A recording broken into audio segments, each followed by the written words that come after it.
I was thinking about the process of training self-compassion as I walked through an exercise in self-compassion in a recent video. And I was remembering this reframe that I found helpful with a number of clients. When we're soaked in shame and its biggest symptom, self-criticism, we can get some very strong, unhelpful and inaccurate lessons about life.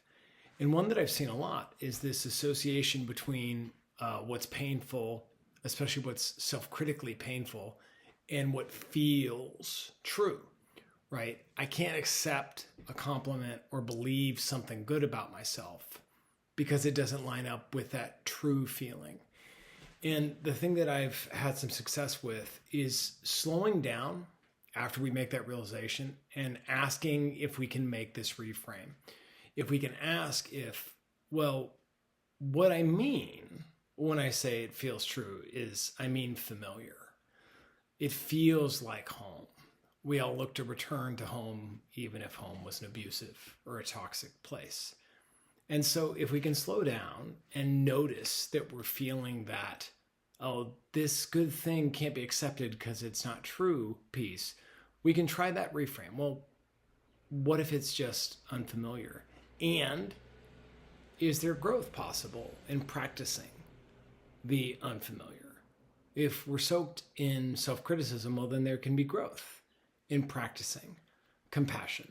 And it is a practice, right? It is going to feel unnatural or inorganic or unfamiliar, or, if we buy into that story, even untrue. And we need to normalize that it'll take practice to tell a more self-compassionate story.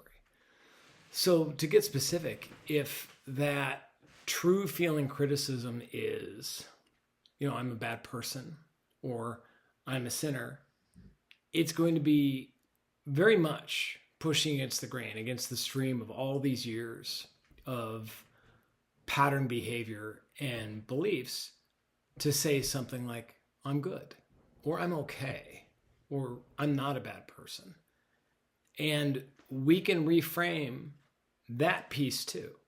Perhaps it's difficult, it's challenging, not because it's wrong or because it's untrue, but because it's unfamiliar. And that's exactly why I need to practice those messages, because I want these things to become more familiar over time. That's what's most helpful. I thought that little bit of reframing might be helpful.